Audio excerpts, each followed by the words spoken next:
Eh bien, on va donc passer la parole à un représentant de la francophonie chirurgicale majeure, un collègue qu'un maître de la chirurgie lyonnaise, Jacques Beaulieu, membre de l'Académie nationale de chirurgie, passe-président de l'Académie nationale de chirurgie, membre de la deuxième division de l'Académie nationale de médecine, qui représente aujourd'hui l'Académie nationale de médecine au RICF 24, et on veut le remercier.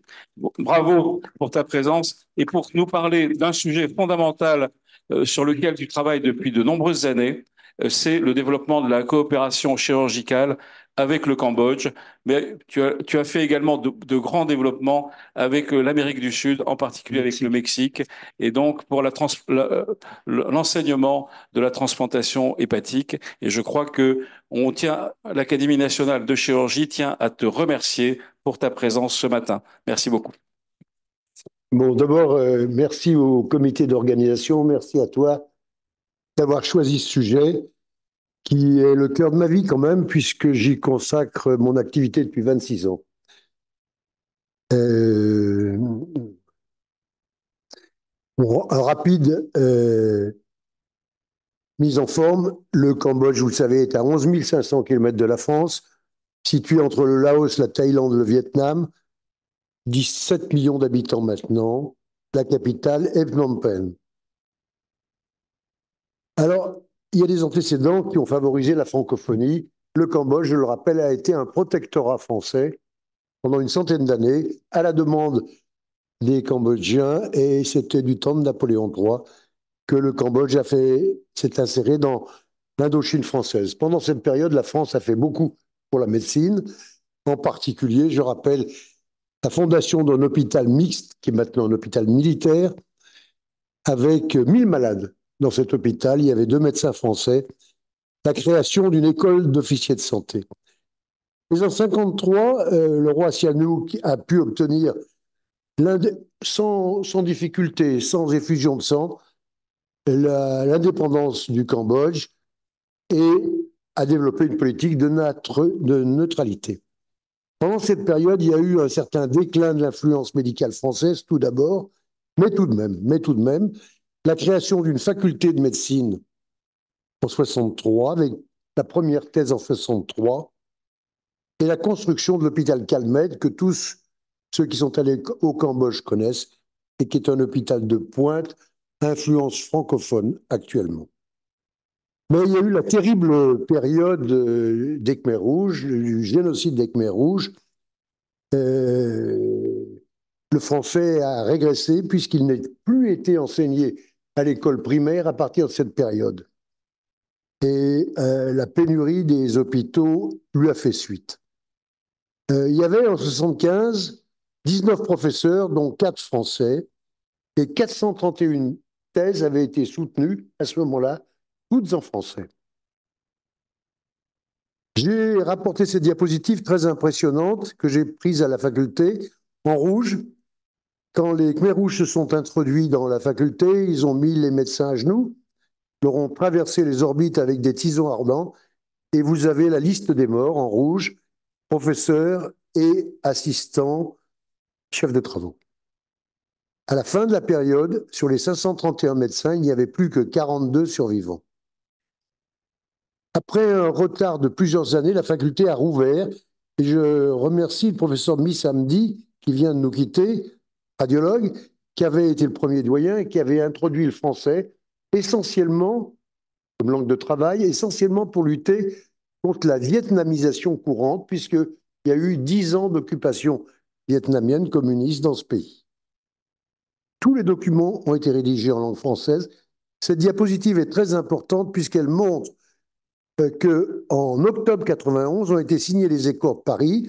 À droite, Hun Sen, le président Hun Sen, à ce moment-là jeune, Monsieur Dumas, ministre des Affaires étrangères au milieu, et le roi Sihanouk. Alors c'est à ce moment-là qu'on a pu rétablir une coopération institutionnelle avec la France. Et grâce au ministère des Affaires étrangères, ont été mises en route des missions, 8 à 10 missions par an, que j'ai organisées avec Claude Dumurger, j'y reviendrai. Un relais a été pris avec les crédits de la région Rhône-Alpes, et je n'oublierai pas l'école de chirurgie de Lyon, SAMSAI, dirigée par le professeur Martin. Maintenant, le financement est beaucoup plus aléatoire.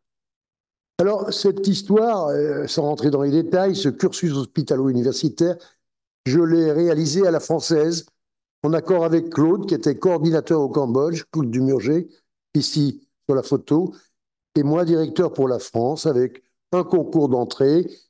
Première mission d'enseignement pour moi en 97. J'ai poursuivi puisque je repars dans quelques jours au Cambodge.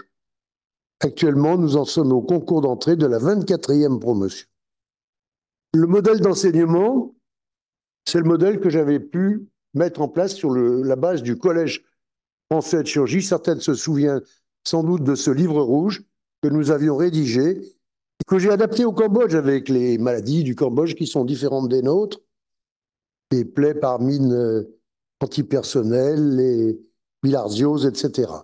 Un enseignement pratique dans 7 terrains de stage d'internat, une validation du suivi, un examen final et les remises de diplômes. Ici, le premier diplôme de la première promotion en présence du professeur de Chavannes, président de l'Université Claude Bernard de Lyon, que j'ai pu faire venir à Phnom Penh pour officialiser cet enseignement qui n'était pas évident, car il y avait des dissensions parfois avec les anciens.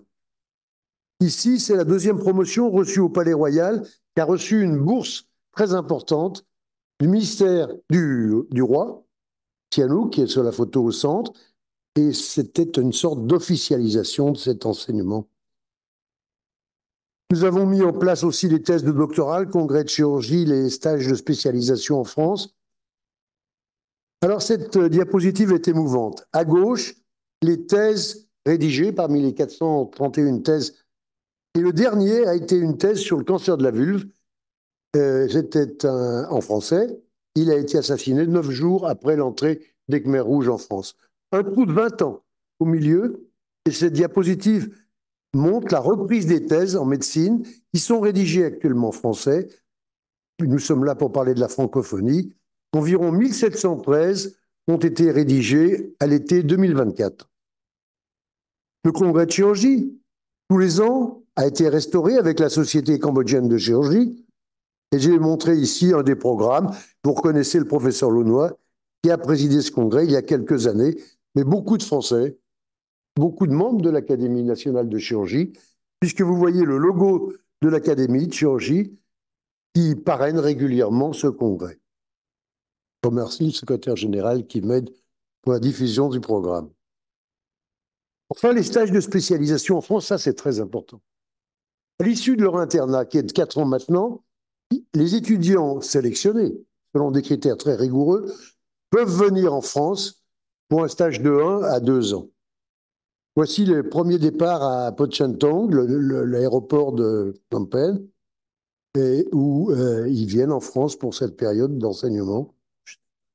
Ils sont, pendant cette période, c'est très important de le savoir, financés entièrement par les CHU français. Ce sont des faisans fonctions internes. Ils ont les mêmes fonctions que nous. Ils prennent des gardes car ils ont un niveau de français obligatoirement correct. Ils sont au minimum DELF B2. Certains sont même C1 maintenant et ils doivent avoir passé une thèse en français. Ici, la création d'une école de chirurgie en 2011 avec Xavier Martin, selon des critères qui sont comparables et des modes de fonctionnement comparables à l'école de chirurgie de Lyon. Et vous voyez ici les Laparo-traîneurs. Alors, actuellement, 290 chirurgiens ont été formés sur un total de 1700 FFI, parce que le modèle que nous avions mis à place a servi de modèle pour les autres spécialités qui ont suivi exactement notre critère.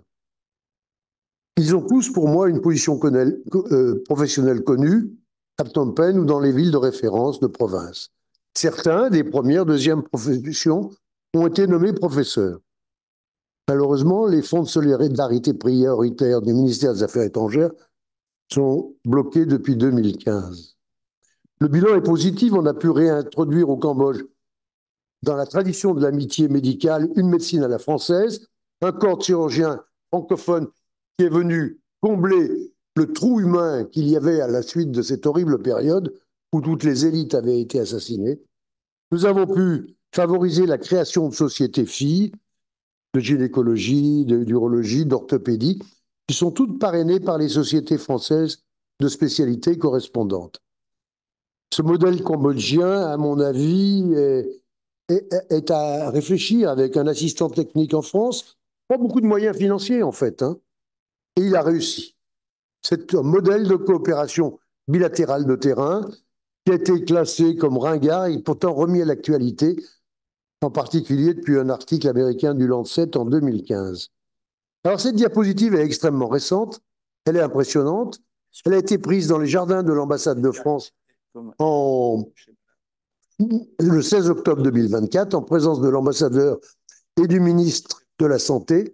C'est la promotion des étudiants qui sont sur le départ, dont certains sont arrivés en France, en particulier à Lyon, où nous aurons à peu près 8 à 10 étudiants, toutes spécialités confondues. L'ambassadeur Jacques Pellet est un ami maintenant, et il est très sensible à cette coopération. Alors, j'insiste, parce que ça se poursuit. J'ai pu monter pendant quelques jours, le 30 novembre, une journée des alumni qui aura lieu à l'Institut français, en présence de l'ambassadeur de France et du ministre de la Santé. J'espère que beaucoup de ces Cambodgiens qui sont venus en France seront présents à l'Institut français. La francophonie au Cambodge, de manière plus générale, il y a une baisse indiscutable, hein, face à la compétition du monde entier, la Chine, l'anglais. Mais dans le monde de la culture, l'établissement français d'Extrême-Orient, encore, Révire, la restauration archéologique a été très importante. Il y a une chambre de commerce et d'industrie française au Cambodge. Il y a 2000 PME.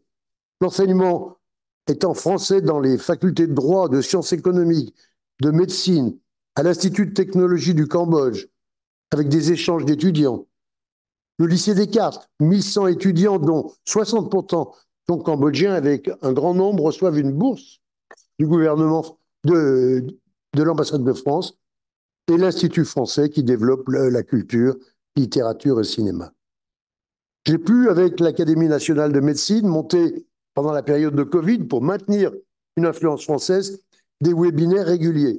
Nous en sommes, ce mois-ci, au 27e webinaire qui se fait par visioconférence avec un intervenant cambodgien, un intervenant français sur les actualités médico-chirurgicales.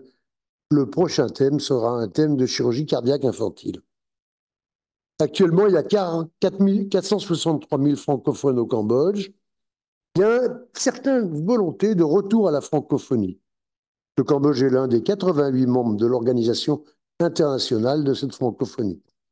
Je précise que le prochain sommet de la francophonie a été annoncé. Il aura lieu à Siem Reap, la ville d'Angkor. Voici l'annonce.